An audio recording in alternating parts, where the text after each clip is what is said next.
ምን ያህል ኃላፊነት የማይሰማቸው ግለሰቦች የተሰባሰቡበት ቡድን እንደሆነ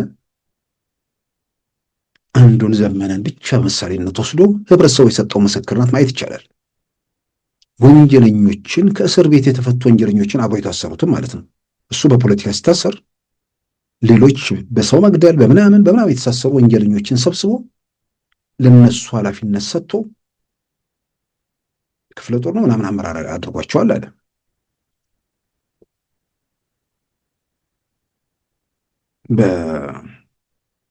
በፍኖተ ሰላም መድረክ ላይ ፋኖ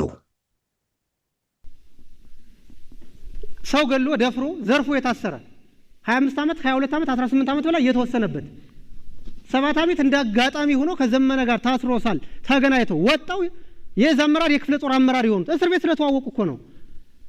22 ዓመት ተወስኖበት እኮ በአራተኛ ቀኑ ማረሚያ ቤት ተሰብሮ ወጥቷል። ይሄን ሰውዬና ብትለው አይመጣም። ይሄን ነው ልንታገለው የሚገባ ነው። ከዘመነ ካሴ ጋር የታሰረ በሙሉ ማለት ነው ጠይቁ። ክፍለ ጦር አመራር ነው፣ እዛ አመራር ነው። እስር ቤት ስለተዋወቀ እኮ ነው። ሌላ ነገር እኮ የለም።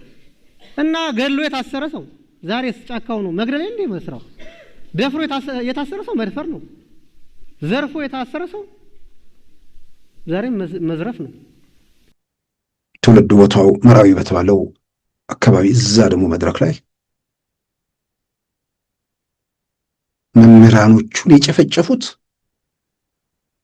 የሱ ሰዎች መሆናቸውን የሟች ቤተሰቦች እዛው ላይ መድረክ ምስክርነት ሰጥተዋል። ከሞቱት መምህራን ውስጥ የመምህር ደረጃ ባለቤት ነኝ። አይገርማችሁም? ያስተማርኩት ተማሪ አይኔ እያየ ባሌን አንበርክኮ ሲረሽ ነው ከአራት ልጆቼ መሃል። አይገርምም? እያያምም እኔ ነኝ ይሄን መናገር ያለብኝ? የመራ ህዝብ እኮ ነው መናገር ያለበት። በር ላይ አራት ልጆቹ ቆመው እያዩት፣ ትንሿ ህፃን ልጅ የ2 ዓመት ናት፣ ትልቁ የ10 ዓመት ልጅ ነው። አራቱም ልጆች እያዩት እንደ ንጉስ የሚያየው አባታቸው ተንበርክኮ በፋኖ በሰደፍ ሲመታዩት አይገርምም? ይሄን ያዩት በድንግል ማርያም ብዬ እየለመንኳቸው ባሌውን ወሰዱት። ወስደውትም ግን የሽ ተረጋጊ ነው የሚለው ንጹህ ስለሆነ አይደለም ይገሉኛል ይደበድቡኛል ብሎ በፍጹም አላሰበም። ይሄ ነው የተደረገው። እኛ ሰፈር የተደረገው ከነዘመነ ካሴ መንደር የተደረገው ይሄ ነው። እንደ ዘመነ ካሴ መጀመሪያ እኮ ማስተካከል ያለበት ከሰፈሩ ነው መጀመር። እውነት ነው እናገር። ለምን ዋሻለሁ? መሞትም ካለብኝ ንጹህ ባሌ የተገደለውን ሞት ነው ነገ መሞተውን ነው የምሞተው። ልብ በሉ። እስር ቤት ወንጀለኞችን ሰብስቦ ነው የወጣው። ወንጀለኞቹን ስልጣን የሰጠው ለነሱ ነው። በኋላም ራይ ከተማ ላይ ንጹሃንን የጨፈጨፉት የሱ ሰዎች ናቸው።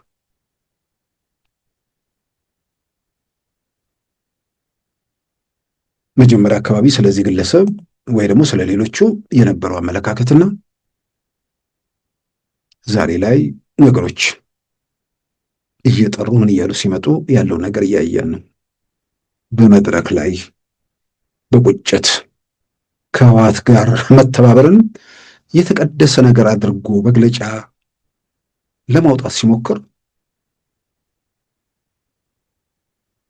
ህወሓት የፈጸመውን ነገር በአንጻሩ ስልጣን ላይ ያለው መንግስት መፈጸም አይደለም በማሰብ ደረጃ አድርጎታል። ከህወሓት ጋር ለመተባበር ያውም ትላንት ላይ የቆመ ከዘመን ጋር መራመድ የማይችል በአንድ ሀገር ውስጥ ማህበረሰቦች እንዴት መኖር እንዳለባቸው የማይገነዘብ የሆነ የደረዘዘ ቡድን ጋር ትብብር ለመፍጠር የሚደረግ ጥረት አማራ ክልል ምን አይነት ሪያክሽን ነው ሰው ጋር ያፈጠረው? ቅድም ሲናገር ነበር ወንድሜ።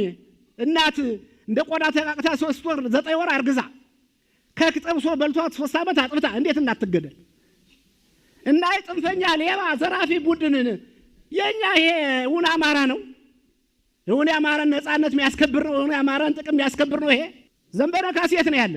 ከነ ገብረ ጽዮን ጋር ተቀምጦ የአማራን ጥቅም አስከብራለሁ ማለት ምን ማለት ነው? እነ ገብረ ጽዮን የማን ናቸው? የአማራ ክልል ተቆርቋሪዎች፣ የአማራ ህዝብ ተቆርቋሪዎች።